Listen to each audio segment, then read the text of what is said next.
Adventures of Frank Race, starring Tom Collins.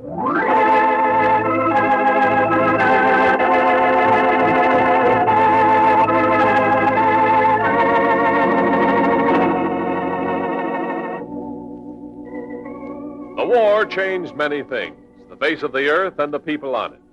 Before the war, Frank Race worked as an attorney, but he traded his law books for the cloak and dagger of the OSS. And when it was over, his former life was over, too. Adventure had become his business. The Adventures of Frank Race.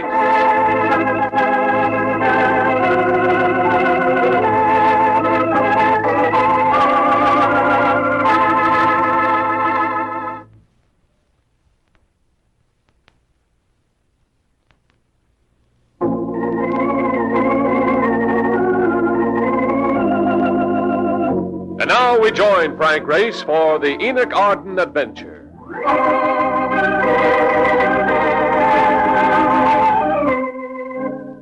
It was one of those places that features music, not only for atmosphere, but also to drown out the cries of the patrons when they get their checks. Mine was a mellow mood. I expected to be joined at any moment by a creature both feminine and alluring. So I was settling myself for a gentle and interesting evening when... But I cannot admit you, monsieur. Hey, Ray, tell these guys you know me, will you? Don't make a scene, Henri. Let the gentleman in. Yeah, you see, wise guy. Wise guy. Well, what's the pitch, Martin? I got a dame in a cab. She wants to see you. Why didn't you come in? She's supposed to meet me here. Huh? You expecting a dame? You don't think I'd go white tying to dine alone, do you? I got me a feeling a dame in my cab ain't the one you're expecting. Blonde, statuesque, rather beautiful. Redhead, stacked, completely a pip. That good? Mm-mm. All right, you've sold me. Henri. You wish something, Monsieur Race? There'll be a lady seeking me. I've been taken suddenly ill. Ill? You'll make it convincing. Oh, but of course, Monsieur Race. You are dying. To steal a phrase from Mark, the lady in the cab was a pip. I had to look at her while lighting a cigarette. I held the match until it almost burned my fingers. Then I sat back to await developments. I'm Hillary Stewart. I have a personal problem that I think you could help me with, Race. A matter of insurance. The policy's for $500,000. Something tells me the insurance is on your husband's life. Yes. And at the moment he's alive? I don't know. You see, Race, I'm 26 years old. I was married 8 years ago. Almost 7 years ago, my husband disappeared. Disappeared? Just disappeared. Police had the case. There was a lot of publicity and... Oh, yes, I remember. Martin Stewart, senior partner in the importing firm of Stewart Ronick, wasn't he? That's right. And in this state, when a person's been missing for 7 years, he may be declared legally dead under the Enoch Arden law, which would make that little insurance policy of yours payable. You cover ground quickly, Mr. Race. $500,000, I'm afraid I can't see where you'd have any problems. Do you think the insurance company will be inclined to pay all that money without investigation? No. I think they'll investigate all over the place. But if everything's above board... Suppose they were to find that my husband had been murdered. Oh, well, it'd be important only if you murdered him. Did you? That's what I mean. That's why I want you to look into the affair, for my protection. Will you take the case? Have dinner with me. Coax me a little. I'd like that, but I can't. Not tonight. Tomorrow, perhaps? Let's drop the perhaps. All right. And now if I could be transferred to another cab, I must go home. Well, we'll take you home. Where to? Sumter Terrace, 1450.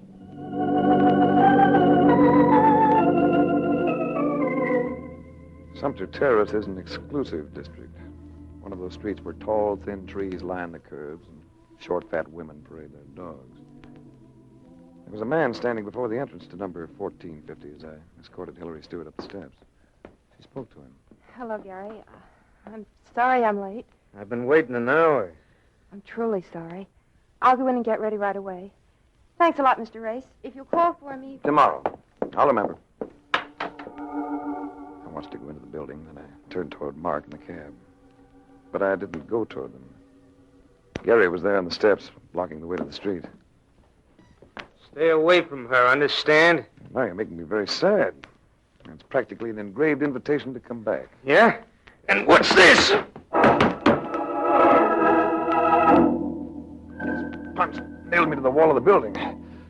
His outline danced in front of me as I fought to breathe, to stay upright. I was conscious of his grinning at me, an ugly grin. Then he pulled the door open and went inside.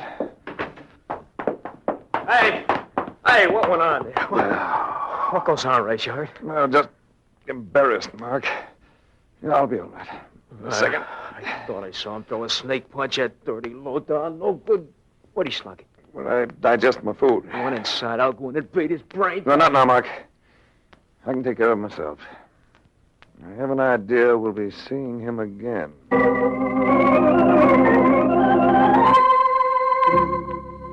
The enforced soup diet that Gary had thrust upon me was wearing on my nerves for the next evening. My appetite was back in working order, and my spirits were high, but the housekeeper who answered the door at the residence of Hillary Stewart sent them into a nosedive.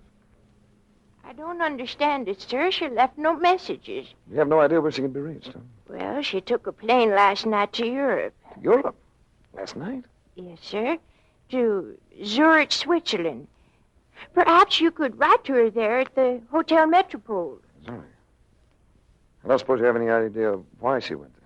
Well, Mr. Stewart, God rest him, used to have a branch of his company there. I think Mr. Romick, his partner, works from there now. I take it you've been with Mrs. Stewart for some time? Oh, yes, sir. I was Mr. Stewart's housekeeper for 10 years before he married her. I understand he disappeared not long after the wedding. Yes. Happened right here in this very room. It was a Sunday afternoon. I was listening to the radio. And then the news came over that Pearl Harbor had been bombed. Mr. Stewart, he didn't say a word. Got up and walked out of the house, and we never saw him or heard of him again. Well, thank you. Thank you very much.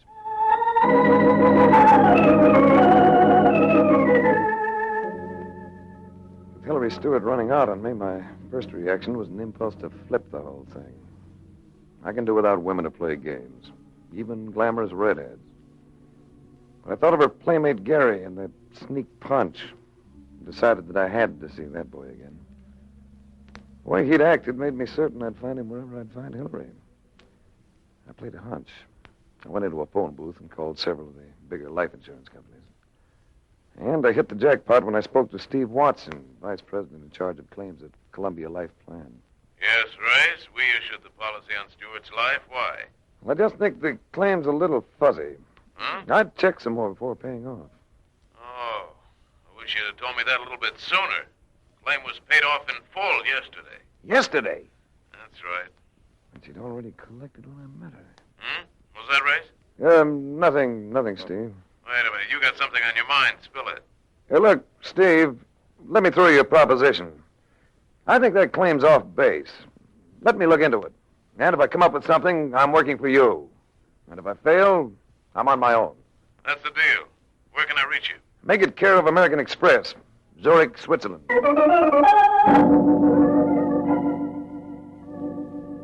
Switzerland, land of peace and comparative plenty, nestling in the heart of a war-torn and starving continent. Setting down on the runway of the Zurich airport was different from most European landings. There were no bomb-shattered buildings, no rubble-choked streets. Mark and I smudged the register at the Hotel Metropole. I found Hillary Stewart's name in the book, but she wasn't in, so I left Mark at the hotel and located the office of Stewart Romick.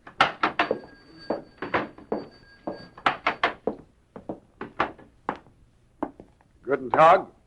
Guten Tag. I'm looking for, ich bin... An American. Well, don't struggle with the lingo, pal. Let's just talk United States. Oh, gladly. I always have trouble with my umlauts. So do I. Hey, where are you from? New York. No place like it. Hey, I used to play ball for the Dodgers. 2 years with them before Uncle Robbie traded me. Third base. Yeah, the hot corner. Yeah, that was a long time ago. What'd you say your name was? Frank Race. And I'm looking for a young lady I think you may know. Hillary Stewart. Why, Sure I do. I was her husband's partner. I'm Pete Romick, and you're in luck. Hillary's in the other office. Came in a few minutes ago. Come on. Hillary was sitting beside her desk, sipping hot chocolate. There was no flicker of surprise in her eyes when she saw me. We were still playing a game, and she was winning, because I could see that she had been expecting me. Behind the desk sat a dark-skinned man who might have been from the Mediterranean area.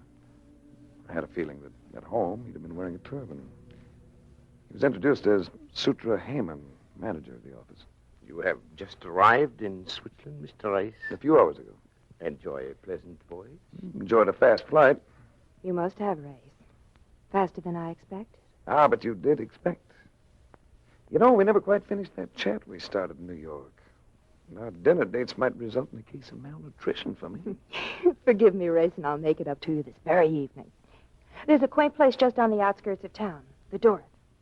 Let's meet there, say at 8. Fine. 8 o'clock it is.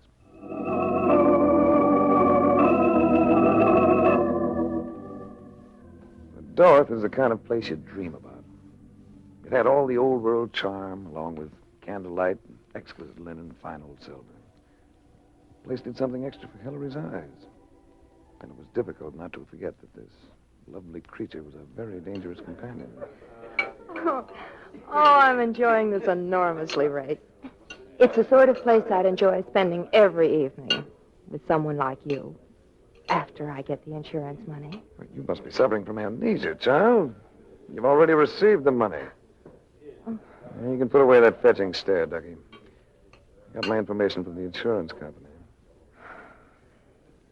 All right, Race. I guess I should have given you my confidence in the first place.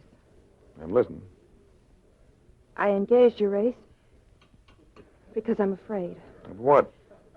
Being murdered. Whom? Gary? Romick? Heyman? I don't know. Perhaps my husband. Perhaps he really isn't dead. Oh, Race, I'm a coward, and the money only gives me more to fear. You're not silly enough to be carting $500,000 around with you. No, I cashed the check, but I put the money in one of those rental lockers that look out of your field before I came over. Here's the key that opens that locker, Race. I want you to keep it for me. You want me to keep it? I don't know why, but I'm convinced that getting rid of this key is my only chance of staying alive. Oh, it's a very sweet thought. Now we can stop worrying about you, but what about me?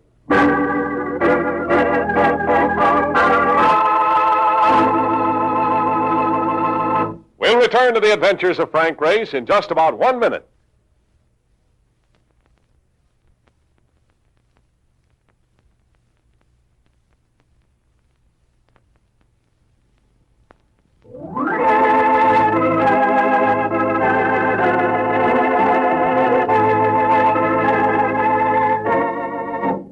And now, back to the adventures of Frank Race.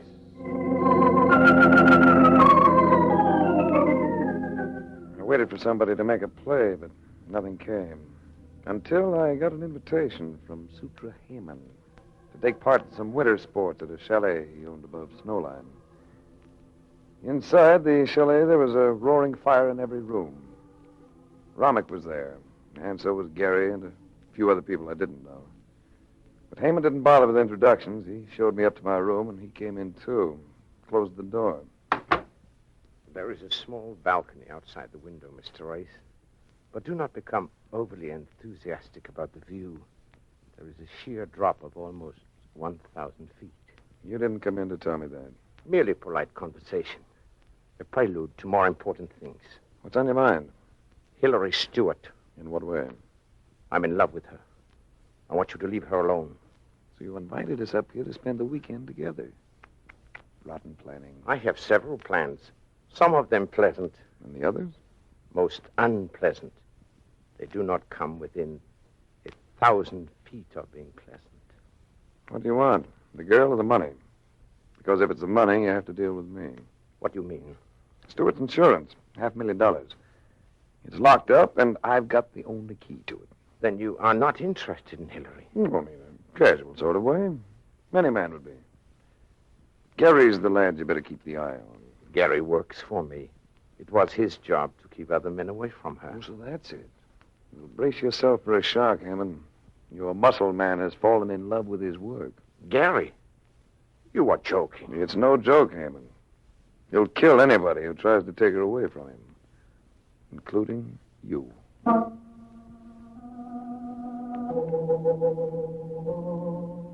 After planting the seed of doubt within Hammond, I went to bed. But I was restive. With that 1,000-foot drop outside the window, I felt like a flagpole sitter the day before he breaks the record. It was with sleepy delight that I found myself alive in the morning. But the sleepiness wore off with tobogganing and skiing and the inevitable snow fight. Ouch! Watch him, Race. He's putting chunks of rice on them. When I was a kid, we used to use coal. I'll even it up with you. With this one. Oh, nice work, Romy. Why, you want to get on my right side, will you? You're blocking my swing. Oh, sorry. Forgot you were a southpaw. Oh, there's Hammond in the open. Let him have it. Yeah. Me too. I'm the only undamaged target left. Oh, just when I was getting the range. Oh, well. Look, there's a car coming up the road. Yes, I think it's a friend of mine. Oh. I'll go meet him. Oh. It was Mark, all right, in a battered cab that a New York hacky wouldn't have taken into the Catskills. I told the cab driver to wait, and I dragged the protesting Mark up to my room. What's the matter with you? What'd you tell him to wait for? Because he's going right back with him. How about the cables? Oh, yeah. Bad news.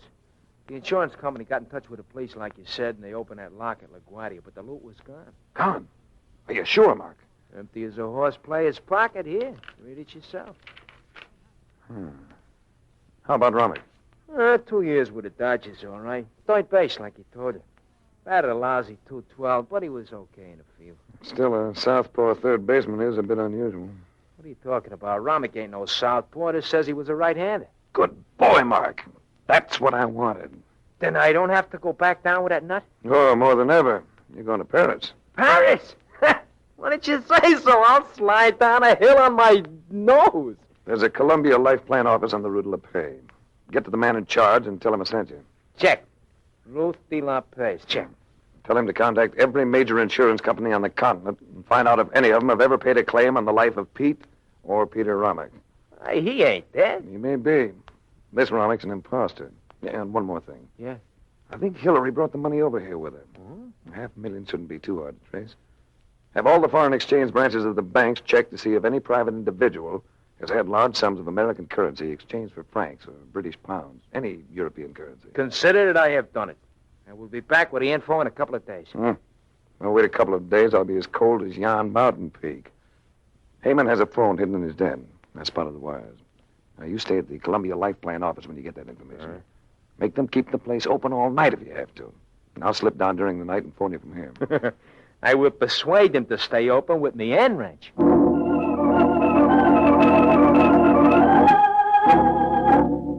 I had less time than I thought. It was in their eyes at lunch. There was a lot of nervous tension around that table. Another very obvious thing was that all the other guests, with the exception of Hillary, Romick, Gary, and, of course, Hammond, had suddenly left for other places and other company. You are not eating well, Race. I should think the sports would sharpen your appetite. He goes on diet sometimes. He loves soup. Well, I'm not much of a lunch hound. Neither is Hillary. Maybe we need more exercise. Walk? I think I'd like that. Excuse us? Of course. Sure. The snow was beautiful and deadly. Deadly because you left a trail behind you with every step. It was no use trying to hide. There was no place to hide. Hillary knew it, too, because... Race. Oh, Race. Hey, take it easy. Hold me, Race. I'm frightened. One of them's going to kill me. Why, you? I've got the key.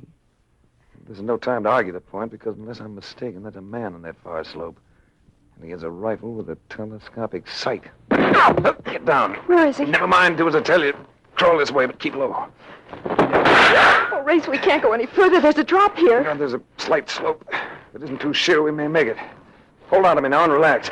We're going to go bobsledding without a bobsled. No, Race! No!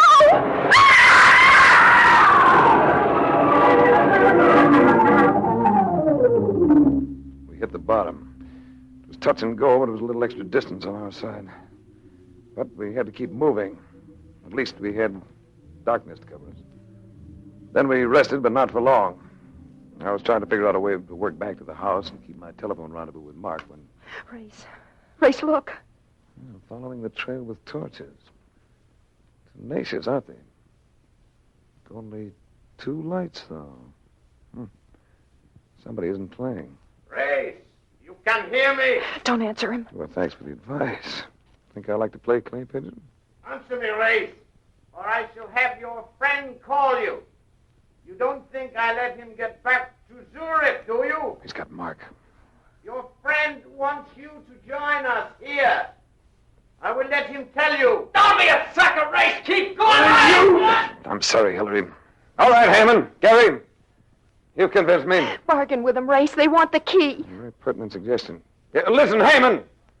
Before I make a target of myself, remember, I'm the only one who knows where that key is. I am aware of that, Race.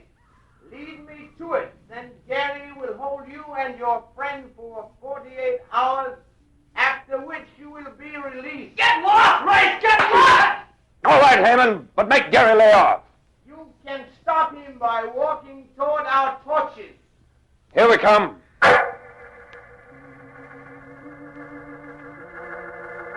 We walked to the lights. Poor Mark. Looked like he'd gone 40 rounds with Dempsey. His eyes swollen, half closed. What'd you have to give up for it? Perhaps to fight another day, boy. All right, Heyman. Shall we march? An excellent suggestion. The scout troop seems to be short a member of the Eager Beaver Patrol. Rummick? No, the man who posed as Rummick. Oh, you are very clever, Race. The real Rummick is dead, of course, as you surmise. How about the fake Rummick? He is dead too, Race. You see, he went up to search your room, and he found part of the cablegram you tried to burn. The information about the real Rummick. He was very excited. He wanted to find you and confide in you, I think. But in his excitement, he fell from the balcony. Well, that's convenient. Only 2 of you to split the money now. How are you going to split Hillary? What do you mean, Race? Well, Heyman was in a tender and confiding mood yesterday. He loves the lady. That makes you rivals, doesn't it? Heyman? He's needling you, you fool. If you can convince him of that, Heyman, you're dumber than I thought. I'm smart enough to make sure. Drop your gun, Heyman, and walk with the rest.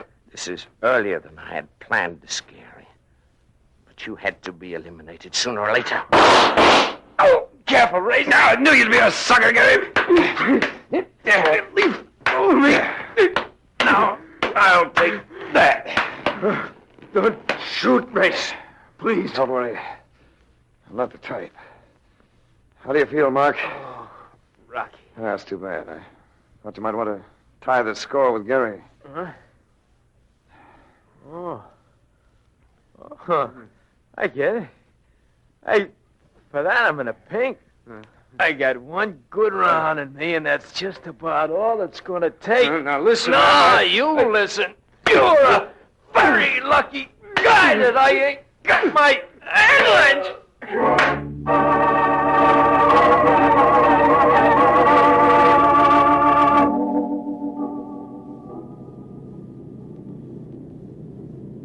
Well, what do you know? Boy, look at all that ocean under us, will you? Well, I'd be glad to see New York again. Hey, what do you suppose them Swiss guys will do to that Gary? He murdered Heyman. They have laws. Good ones. You saved my life, Race. I'm very grateful. You'll pay for it. Of course. I'll pay you well. Are you sure the insurance company will close the case when we've told them everything? When we've told them everything, yes.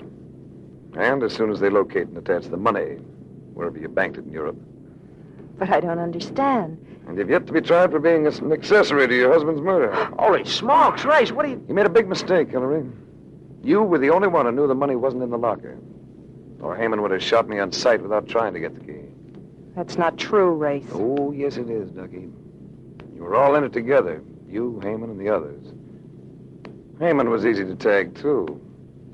You know, the manager of a branch office of a bankrupt firm wouldn't own a Swiss chalet. equipped with servants, unless he had private means.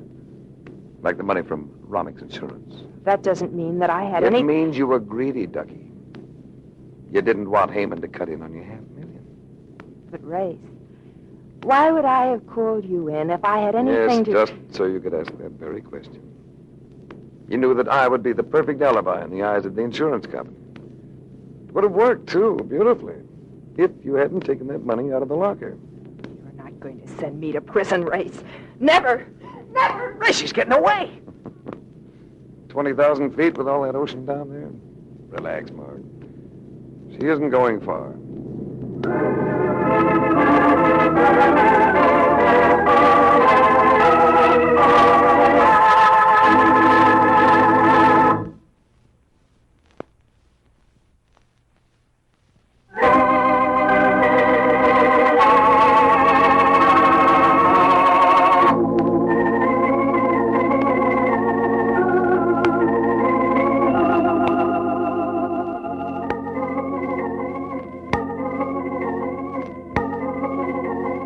Of Frank Race, starring Tom Collins, with Tony Barrett as Mark Dollins, Others heard in tonight's cast were Michael Ann Barrett, Tom Holland, Charlie Lung. This series is written and directed by Joel Murcott and Buckley Angel. The music is composed and played by Ivan Ditmars. Be sure to be with us again this same time next week for another dramatic chapter in The Adventures of Frank Race. Art Gilmore speaking. This is a Bruce Ells production.